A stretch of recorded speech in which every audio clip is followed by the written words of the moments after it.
we already know what your inherent factors are. Now, let's get to the outside, which is your planning. Now, this is mostly larger than life, as people would say, because you deal with a whole lot of a plethora of things. You actually have to consider the economies, whether you're impeding on people's rights, whether you are, whether you have anything imposing on the environment. You'd have to look at that. So, but decisions have to be made. So, and Yeah. these are at different scales. So the question is, knowing all the other planets that you've ever known or worked with, did you ever get at these scales and what goes on there? Because these inherent factors of you either knowing planning or loving planning actually put in effort in how your final product actually um, gets seen or basically plays out. So yeah. Okay, cool.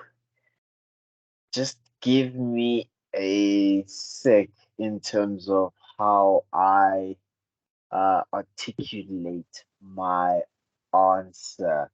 So you're asking if I got to see the the various scales that exist within the planning industry that are basically beyond my realm of control or beyond what I am used to, basically. Is that what you're asking?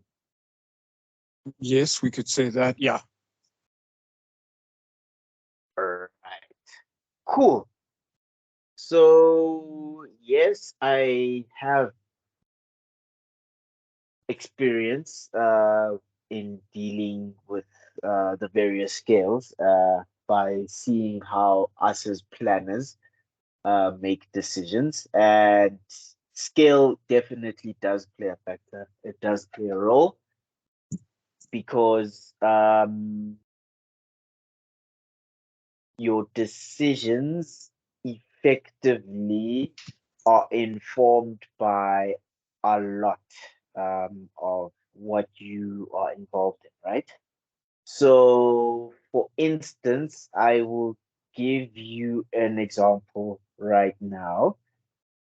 Uh, so COJ, right, the municipality, they within their hierarchy, right, and all their departments and committees, right, Mm. there is the development planning department or section, if I could put it that way. That's essentially the department that essentially concerns us as town planners, basically. That's where all the development applications get approved. That's where all the, you could kind of say, strategic policies for the city in terms of development also gets implemented and approved. So for us as planners in private practice, yeah, that's pretty much the department we deal with, if I could put it that way, right? Because it includes land use management, right? So that's just the overall context. So from the time I had started working for Carlgrow, the executive director for development planning, if I'm not mistaken, for some time it was some lady called Amolema. I forgot her surname. But yeah, that role as executive director, right? You get to influence a lot to the point where your influence on in terms of the city's direction and what or what the executive director values is filtered through right down to us in the private sector, basically.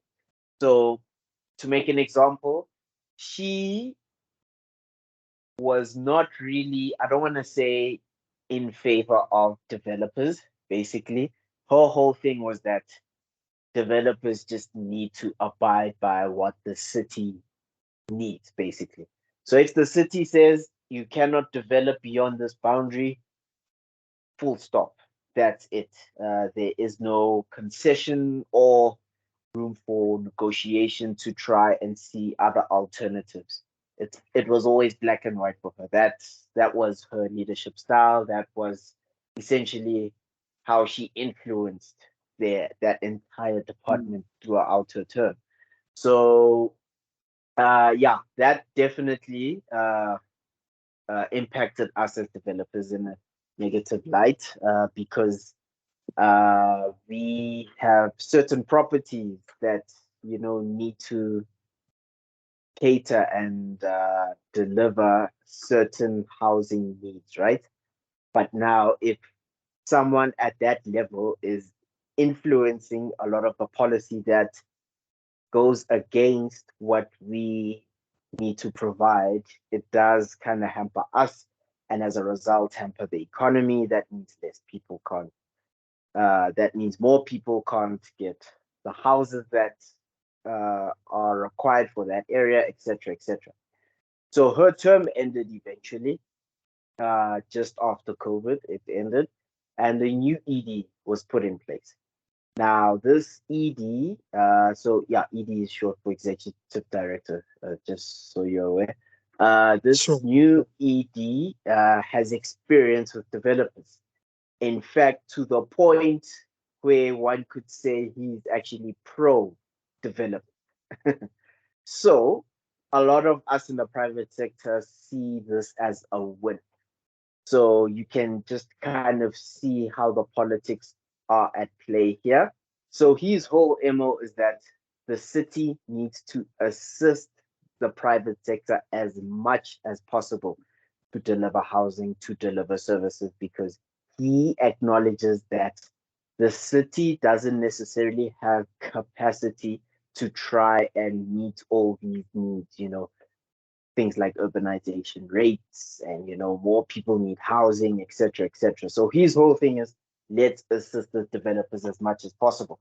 And we're actually seeing that now because it's gotten to the point where the city is even reviewing some of their policies, such as the spatial development framework. As you may have noted that last year it was up for public review, for comments. And a lot of the comments were very insightful because they wanted like a lot of things changed to accommodate for more development, you know.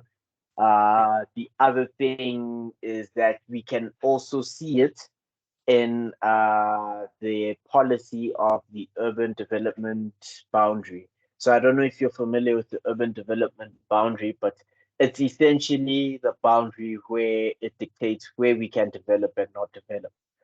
We are now seeing positive reviews that that boundary is essentially going to be extended further. So more development will basically encroach on areas where it wasn't earmarked for development, if I could put it that way. So that's always a positive for us because it means more opportunities for housing. So business will boom even more, and we'll be able to cater to the needs. So this is me obviously speaking from the private sector. So you can already see the extent of scales in terms of our industry and how certain decisions can influence so much because one decision can have such a ripple effect beyond there. So, yeah, I hope that somehow answers your question.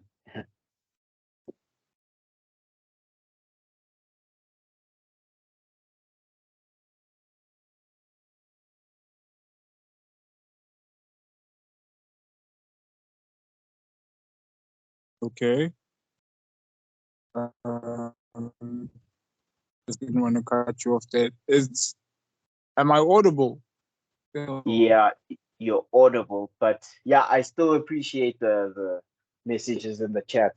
That still helps. Yeah.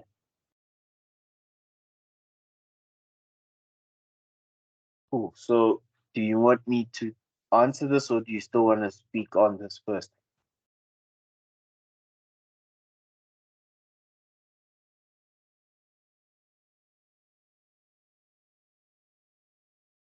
hello. Hello? Yeah, I can hear you. Can you hear me?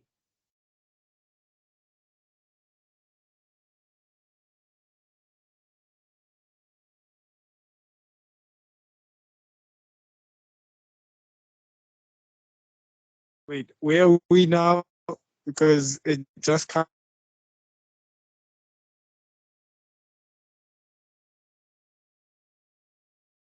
So can you still hear me?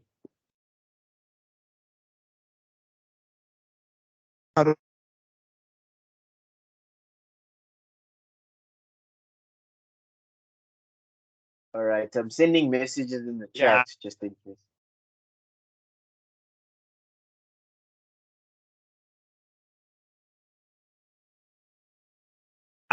I can hear you, but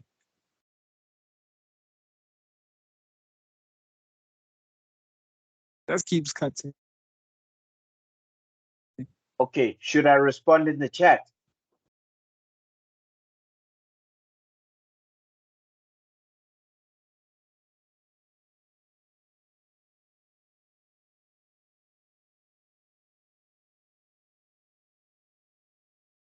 Okay, okay.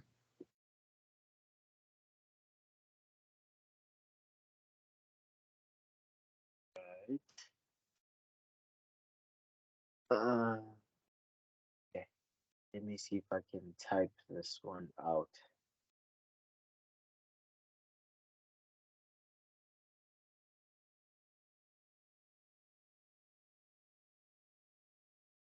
Yeah, you can. You can. If we depend on this, yeah, it's going to be problematic. Oh, okay, cool.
Yeah, I'm still typing. Yeah.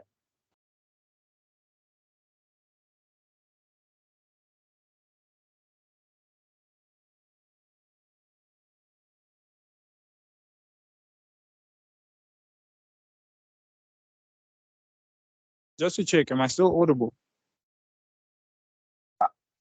Yeah, you're audible now.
All right, cool. I just sent the response. You let me know what you think.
Oh, actually, this is a good response.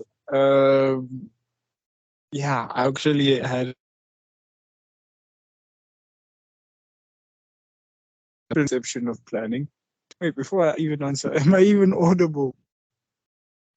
You're audible, but in bits and pieces. So you said my answer, and then you said planning, and I didn't hear everything else.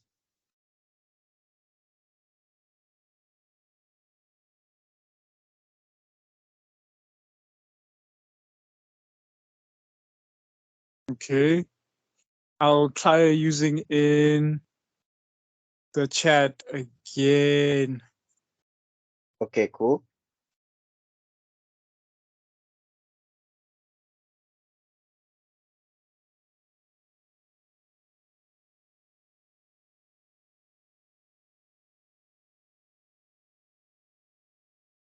But either way, I don't think you'd have to always type in the chat. You can still say it, and I think the teams would still automatically hear your voice either way, whether I can hear it or not. But yeah, but Oh, either way. okay. All right, no problem.